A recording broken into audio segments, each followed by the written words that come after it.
Bismillahirrahmanirrahim. Assalamualaikum warahmatullahi wabarakatuh. Perkenalkan, nama saya Kartika Amelia Cahyanti, NIM 11920500053. Di sini saya akan mempresentasikan mengenai artikel yang telah saya buat. Saksikan video berikut ini.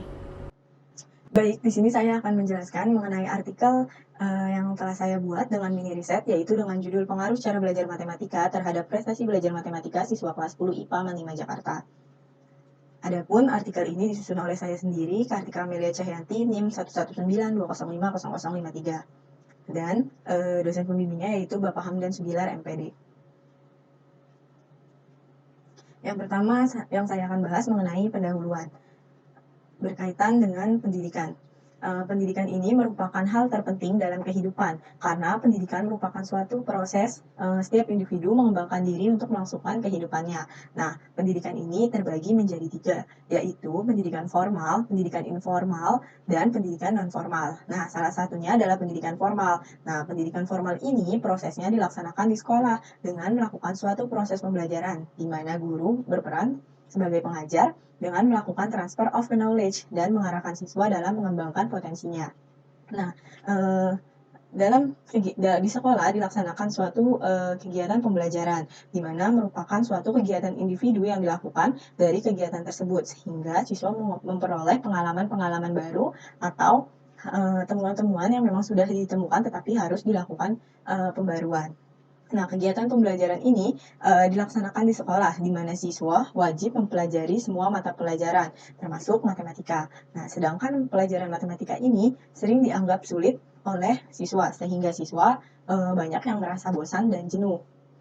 Nah, hal ini berarti prestasi belajar siswa di Indonesia itu harus ditingkatkan. Nah, prestasi belajar ini biasanya dijadikan sebagai acuan keberhasilan indikator dalam suatu proses pembelajaran. Nah, prestasi belajar dipengaruhi oleh 2 faktor, yaitu faktor dari dalam diri siswa, yaitu internal, atau faktor yang berasal dari luar diri siswa atau eksternal. Nah, faktor internal ini seperti motivasi siswa, sikap disiplin siswa, sikap kreatif, dan cara belajar siswa. Sedangkan faktor eksternal itu seperti media belajar, alat belajar, terus ada lingkungan belajar seperti lingkungan yang di rumah, di sekolah.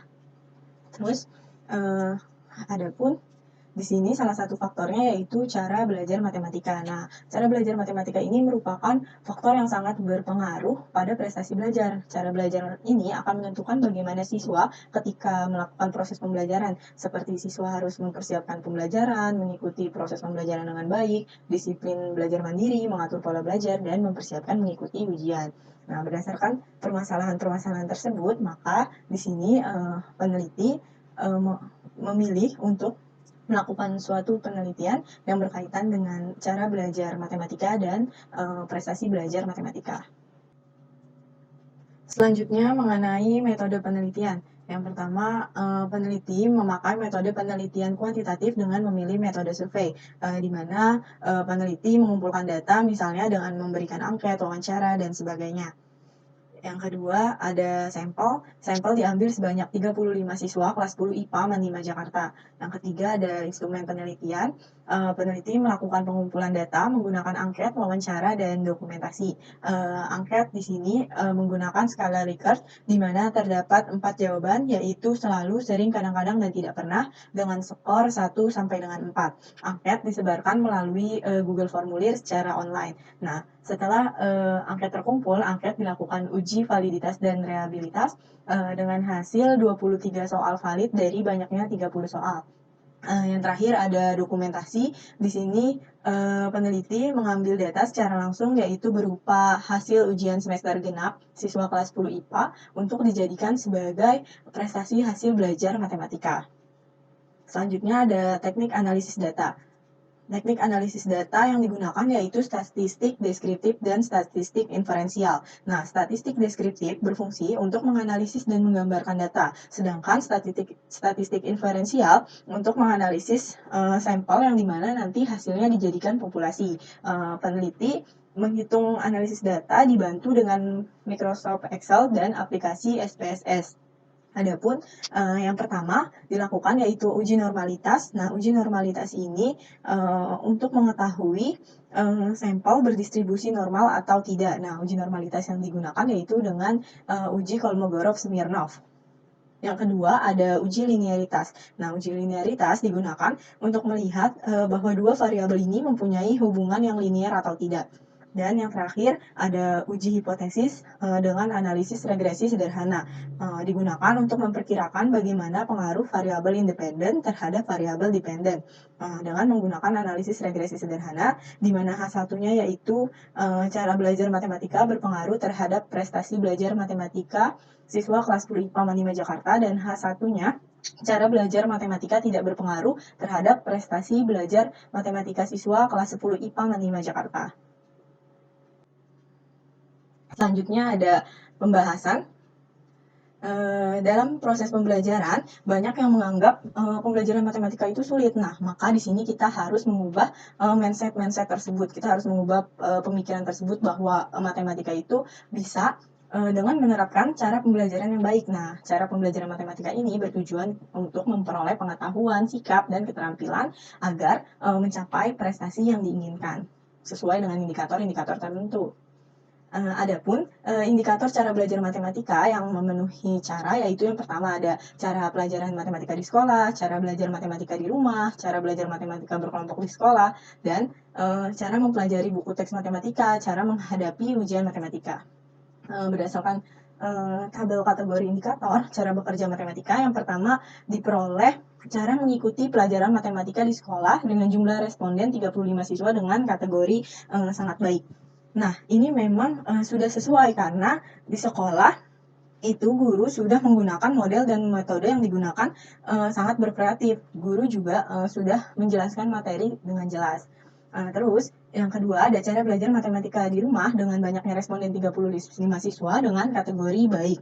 Nah, ini juga sudah sesuai karena berdasarkan hasil penelitian, siswa sudah dapat belajar mandiri, terus mencatat kembali materi yang disampaikan di sekolah, mengulang kembali pelajaran, dan sebelum proses pembelajaran pun siswa sudah menerapkan, siswa sudah menyatat materi-materi. Terus yang ketiga ada cara belajar matematika berkelompok dengan banyaknya responden 35 siswa dalam kategori cukup. Nah, hal ini dikarenakan pada saat siswa banyak yang kurang berinteraksi karena proses pembelajaran ini masih merupakan proses peralihan dari pembelajaran yang tadinya dilaksanakan secara online menjadi tatap muka. Jadi siswa kurang berinteraksi. Nah, yang keempat ada cara mempelajari buku teks matematika dengan jumlah responden 35 siswa dan kategori kurang. Di sini kurang minat siswa dalam mempelajari buku pembelajaran matematika karena siswa masih banyak yang belum paham dan kurang tersedianya buku pembelajaran matematika. Dan yang terakhir, cara mengikuti ujian matematika dengan jumlah responden 35 siswa dan kategori cukup. Di mana hal ini pada saat dilakukan ujian semester dilakukan dengan menggunakan handphone, tapi pelaksanaannya tetap di sekolah tetapi menggunakan handphone, di mana banyak kendala handphone siswa yang kurang mendukung dan di mana sinyal-sinyal ketika mengerjakan hilang. Jadi banyak ketika ujian banyak yang ulang lagi dari awal atau yang sudah mengerjakan jawaban mereka sempat hilang. Maka kesimpulan dari artikel yang telah saya buat yaitu yang pertama, berdasarkan hasil analisis pada uji regresi sederhana diperoleh hasil T hitung 1,718 dan diketahui T tabel sebesar 1,689. Maka diperoleh T hitung 1,718 dan lebih besar daripada T tabel 1,689. Nah, hal ini ditunjukkan bahwa terdapat pengaruh cara belajar matematika terhadap prestasi belajar matematika siswa kelas 10 IPA Manima Jakarta. Yang kedua, ada berdasarkan uji regresi sederhana, pengaruh cara belajar diperoleh sebesar 80,2%, sedangkan sisanya sebesar 91,8% itu merupakan faktor lain. Adapun faktor-faktor yang mempengaruhi yang membuat prestasi belajar menurun itu seperti dalam suatu pembelajaran guru memilih metode pembelajaran yang kurang, terus kurang melibatkan siswa dalam proses pembelajaran, terus dan lain-lain. Yang ketiga, maka dapat disimpulkan bahwa terdapat pengaruh cara belajar matematika terhadap prestasi belajar matematika siswa kelas 10 IPA Manima Jakarta. Maka di sini dapat disimpulkan bahwa siswa yang menerapkan cara belajar matematika yang baik akan menentukan prestasi belajar matematika yang baik pula. Mungkin ini saja yang dapat saya sampaikan. Kurang lebihnya mohon maaf. Wabillahi taufiq wal hidayah. Wassalamualaikum warahmatullahi wabarakatuh.